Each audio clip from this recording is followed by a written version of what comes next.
We got robbed of our DeGrom day yesterday. Luckily, we didn't have to wait long to get it back. And we get some bonus baseball. Doubleheader today. Welcome to Mets All Access. I'm Mike Ginella. Mets looking to take game one of the doubleheader against the Brewers and thus win the series. And we've got a couple of bulls locking horns. Corbin Burnes, a stud on the mound for Milwaukee, the best pitcher on earth, ready to do his thing for the Mets. Going to be a good one. Here's what's on tap for our show before first pitch. We've got a clip from Bobby Valentine and Joe Torre on the Amazing Mets Alumni podcast. Our Mets minor league report will focus today on one prospect in particular, absolutely beating the stitches off the ball this season. And we'll put Pete Alonso's clutch go-ahead two-run double from the first game of this series into perspective with Baseball 201. So that's all coming up, but first, it's time to know your foe. Here are three things to keep in mind today about the Brewers before Game 1. Now, entering this series, the Brewers had won 13 of 15, including an 11-game winning streak tucked in there. But entering today, they've now lost back-to-back games for the first time in almost 3 weeks. That last time turned out to be a 5-game swoon. Mets will try and put the screws to the Brew Crew twice more today. Keston Hiura is a big-time prospect. The Brewers are still waiting to put it all together. He's shown some glimpses, former first-round pick and a former number one prospect in their system. He hit 13 homers in the shortened season last year, but he is struggling right now.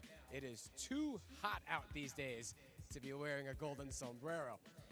And when it comes to the Brewers' pen, all the people that come and go, stop and they don't score. Another scoreless effort Monday.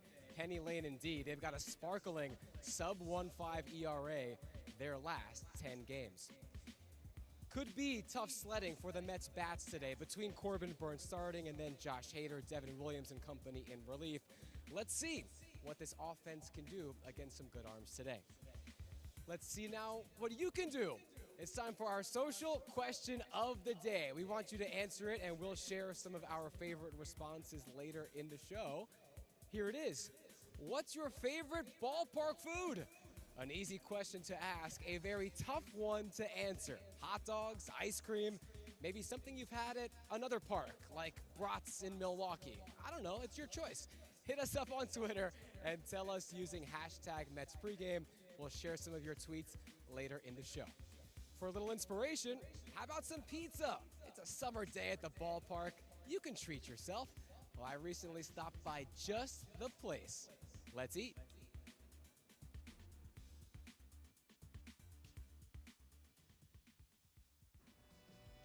Oh, sorry. Eating a little bit early. I couldn't help myself, couldn't resist, because when you're talking pizza and the premier pizza-making dynasty in New York and the U.S., you're talking Patsy's Pizzeria. They've been doing this for almost more than 80 years, and they're bringing it here now to Citi Field.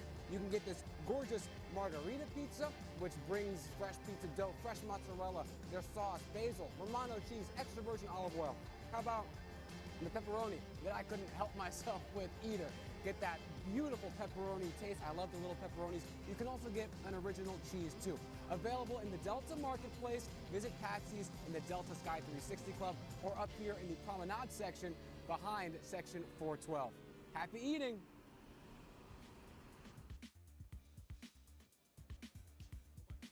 Mom told me never to eat with my mouth full, but hey, it's part of the job.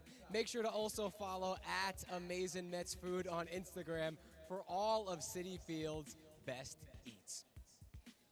One of my favorite things about advanced stats, all the acronyms we come up with to name these things, FIP, WHIP, Sierra, WOBA. I've got a unique one for you today. Pucker up. It's time for Baseball 201, our daily lesson in advanced stats, and today we're talking about LIPS. It stands for late inning pressure situations. What qualifies? Well, anytime at the dish in the 7th inning or later, when you're down by 3 runs or less, tied, or up by just 1 run. Tied 1-1 in Monday night's 7th inning here against the Brewers, Pete Alonso's at-bat with 2 runners on certainly qualified. And it was against Brandon Woodruff, no less, one of the best pitchers in the game. And as Pete kissed a double down the left field line, he continued to prove how good he is in those spots. There you go. Take a look at it right now. That's about as late pressure as it gets, as late innings as it gets.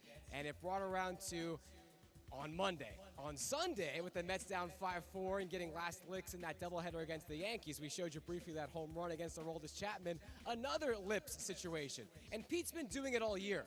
Look at the big league leaders in late pressure RBIs this year, according to MLB.com. And Polar Bear is right there with the best in the game so far this year. Loose lips sink ships, but they also win baseball games. And Pete is proof of that.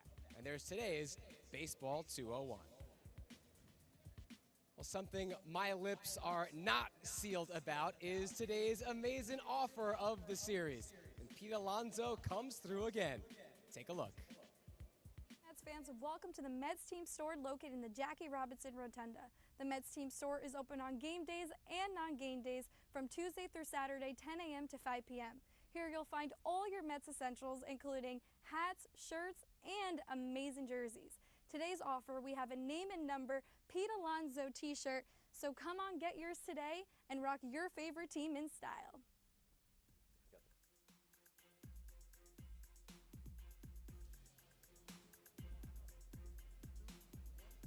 So there you go. You can grab that shirt today. And then to really round out your closet, you can come back this weekend because Saturday and Sunday against the Pirates, the first 12,000 fans at both games will get this Jacob deGrom replica jersey.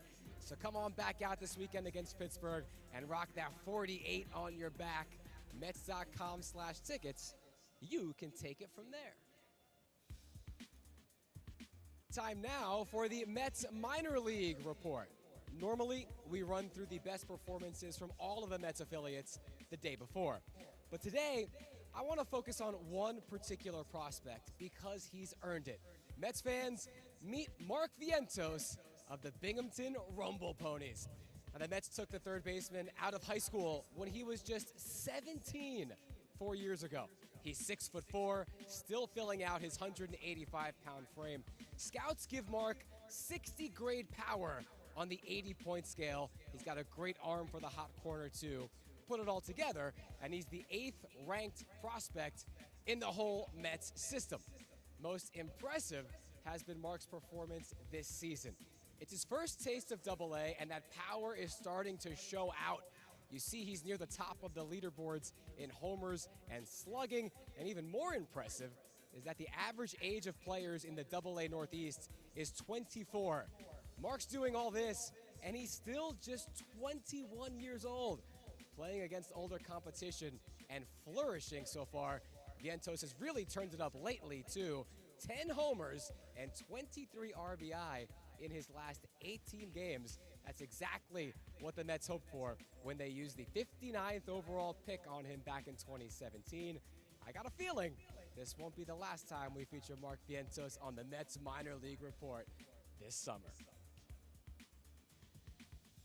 From a young Mets stud in Mark Vientos to now a few Mets legends, Bobby Valentine, Joe Torre, and Jay Horwitz. Jay recently got Joe and Bobby V together on the Amazing Mets Alumni Podcast for a really cool talk. I loved it. Hope you do too. Here's a clip.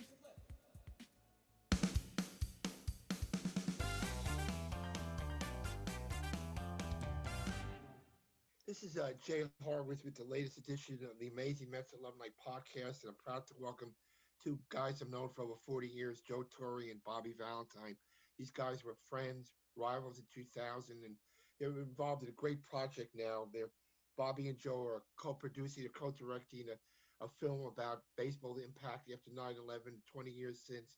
And Joe, why don't I start off with you? How did this, and before I forget, it's going to be shown on HBO Max. We start streaming on September 11th. Joe, how did this project come to be? Well, my agent came to me with, the question about being part of a documentary. Bobby and I were going to co-produce, and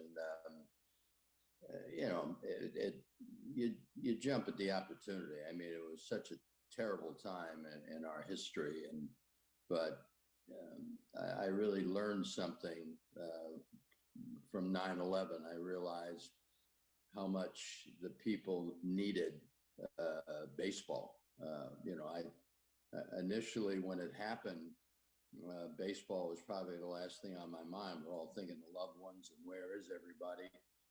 But once you realize that you had all those questions answered, and you went out and about and started visiting, different places, Ground Zero, and the relatives of the lost, you realize that baseball is a big part of a lot of people's lives, and I think it gave us a little different viewpoint of what we do for a living, and it was a responsibility we had to make sure we lived up to it. But Bobby, I know the film deals with more than just the after effects of 9/11. I know it's going to go into the Sunday when Bin Laden was captured on ESPN's TV and people heard it. What other aspects of the film do you want to talk about? What's going to happen on the film? Well, actually, the documentary is going to be about not only about Joe and everything that he did and the Yankees did, getting to the World Series and keeping hope alive for all of the fans of New York, but it's also about those people who were healed, or how the healing began because of baseball, because we were playing on the field, because the Yankees were playing on the field, and we were playing in New York, and how the families and friends of those who were trying to heal were helped by the sport of baseball. Jay always gets the best guests and the best conversations. Check out the Amazing Mets Alumni Podcast anywhere you get podcasts, or check out the video convos in full on the Mets YouTube page. From one app to another, we asked you to get on Twitter earlier and answer our social question of the day. What's your favorite ballpark food? Let's see what you're eating. All right, Brandon says hot dog and fries. Brandon, it's about as classic baseball as it gets. My question for you, Brandon, ketchup and mustard or what? Richard says pastrami sandwich. Yeah, you get that here at Citi Field. That is, whew, I might go get one myself. Dan says turkey and mozzarella cheese sandwich from Mama's was always killer. Yeah, that was always one of my favorites. And if you can go to Mama's out at their actual location here in Queens, oh, do it. It's worth the trip. Let's see what else we got here. Jake Manella, I think we got a fan out there. It says there's a lot of good gabagool, but nothing beats a nice foot-long Frank. Jake, where'd you get that avatar picture? I love it.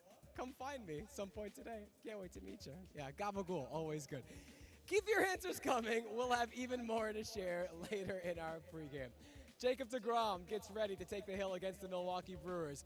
Mets looking to improve to 11-4 when he takes the hill. Jake's just 5 strikeouts away from 1,500 for his career. Going to be a great game. To break it all down even more, Emily Rappert's up next with the Mets on Deck show brought to you by DraftKings. Enjoy the game, everybody. For Mets All Access, I'm Mike Janella. See you soon, and let's go Mets.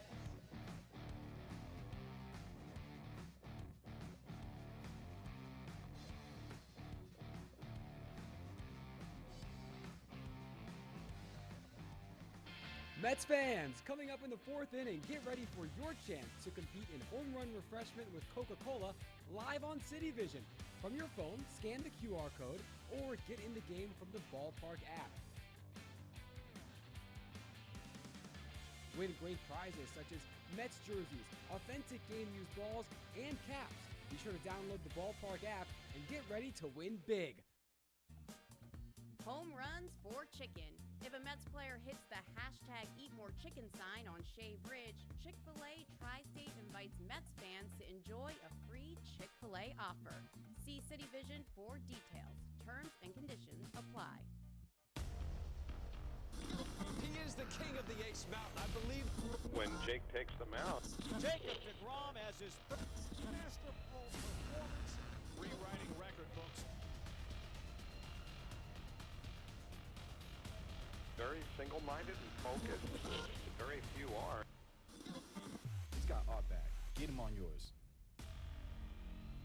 Jacob deGrom replica jersey, July 10th and 11th. Get to Mets.com/tickets.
Well, Mother Nature won on Tuesday, so the Mets will try to win a pair of ball games today.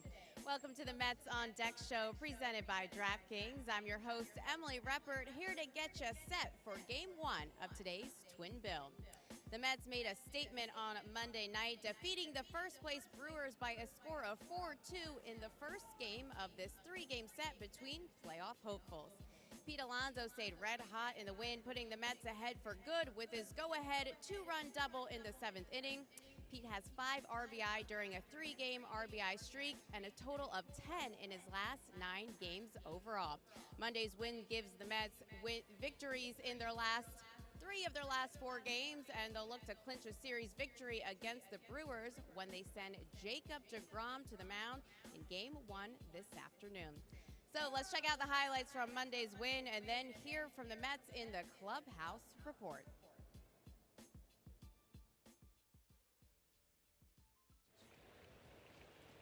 And McGill goes off speed and strikes him out with the changeup. Beautifully done by McGill to get Yelich for the second out. Fastball gets him looking. Taylor frozen on the fastball. McGill with his second strikeout, and that gets him out of first inning trouble.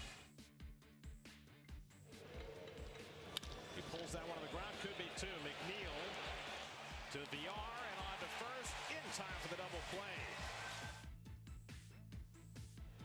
2-2 coming. And Yelich chases a changeup again.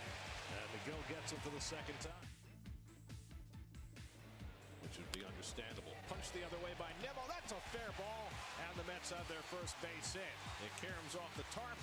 And Nimmo in easily at second base with a leadoff double. And Lindor gets that bunt down. And Woodruff thought about third. Goes to first. And Peterson picks it off the top of his head. Dobbins went out to right center. That'll get the run in. Tagging at third is Nimmo. Bradley makes the catch, unleashes the throw, but Nimmo beats it home, and the Mets tie the game. So the sacrifice bunt leads to a run. He's hurt right now, and McGill strikes out here on a fastball for the second time. 7 strikeouts now for Tyler. Yelich 0 for 2 with 2 strikeouts in his career against Loup, and now 0 for 3 with 3 strikeouts. 1-2 coming. And Narvaez goes down swinging on the cutter. And Loup has himself a dominating 1-2-3 inning with a couple of strikeouts against the best hitters in the Brewers batting order. Swing and a miss, and Lugo with the high heat strikes out Tyrone Taylor, who fans for the 3rd time. And that fastball running in on here strikes him out for the 3rd time, all on fastballs. And he swings and hits one up the middle. Base hit. Lindor around second. He'll go on to third. Dom Smith finds the middle of the diamond, and the Mets have their second hit of the night. And the lead run at third with nobody out. And Pete lines one down the line, and the Mets will take the lead. Lindor is in. Smith digging for third. Gary DiSarcina is going to wave him home. Dom heads for the plate. He'll score ahead of the throw by Adames. It's a 2-run double for Pete Alonso. And the Mets lead it 3-1 in the 7th. That's line into right field. A base hit for Conforto, and that'll bring in Alonso with the 3rd run of the inning.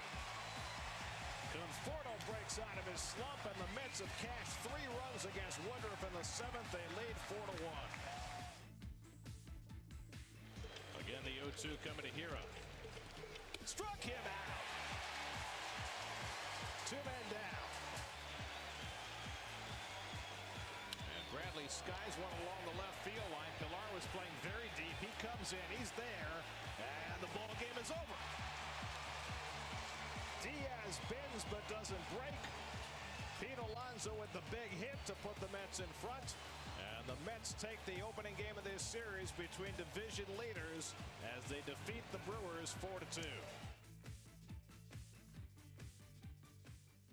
More so a feel thing. I didn't have a lot of feel for my slider today, so just a lot of fastball changeup, and just it was working really well. They weren't able to make a lot of contact with it except for one batter, and yeah, it played into my hands really well. Yeah, it's it's a really good thing happening with those two swinging the bat like they are. Having Nemo back helps, right? He's getting on base. He got on base 2 out of 4 times today. Francisco got on base 2 out of 4 times, and we haven't Dom and Alonso sequence. That's what I just told Steve about the sequencing good at bats, and we can put 3 in an inning or 4 in an inning. We can do that now. We weren't able to do that at one point. We were scoring enough runs to win games, yes, but they were scattered. And one guy came through each day, a different guy. But right now we have some sequencing going on at the top of the lineup, and guys like McNeil, Conforto, they're gonna start getting hot. I like that last at bat by Conforto. Looked on time, have more intent in his swing. That's what we want to see. We're in first place, and that's excellent. But this is where we are now is where we want to be at the end of 162. It's been a grind to be in first place. I mean, we've had guys injured. We've played a lot of really close ball games, and we've had a lot of adversity, especially with weather delays, COVID. So I think this team is extremely battle tested, and we've earned our spot. All right, guys, it's now time for our DraftKings pick of the day. Our play for Game 1 is the Red Sox to bounce back from Tuesday's loss and beat the Angels on the money line today. The Red Sox have lost back-to-back games just once in the last month, and they're priced at -132, meaning you'll win $100 on a $132 wager. And of course, be sure to check in with the Mets on Deck show before every home game, where we'll provide you with our favorite play of the day all season long. All you have to do is download the Sportsbook app to get started. All right, guys, let's move on to our pitching matchup now. Jacob deGrom takes the ball for the Mets. deGrom was brilliant self in his last start on Thursday in Atlanta. After a semi-rocky first inning, he settled in and dominated the Atlanta lineup. At one point, he struck out 8 consecutive batters and finished the outing with 14 strikeouts, marking his 4th game with at least 14 punch-outs this season. Those 4 games are one more than the rest of the major leagues combined this season. The Mets have won 10 of Jake's 14 starts this season, including 7 of his 9 here at Citi Field. Jake matches up with Corbin Burns, who has been one of the best pitchers in the National League over the past 2 seasons, with a 2.29 ERA in the span, which ranks 3rd among 53 NL pitchers with at least 100 innings pitched in the span. Milwaukee has won 5 of the last 6 games started by Burns and has an ERA just over 2.5 in the span. He's known for his impeccable control, with 120 strikeouts and just 15 walks issued through his first 14 starts this season. All right, guys, let's keep this train moving with the umpires for this afternoon's game. At first base is Eric Backus. The second base umpire is crew chief James Hoy. At third base is Trip Gibson, and behind the plate is Quinn Wolcott. All right, guys, that is going to do it for the Mets on Deck show today. First pitch is coming your way shortly. I'm Emily Reppert. Enjoy Game 1 of today's Twin Bill.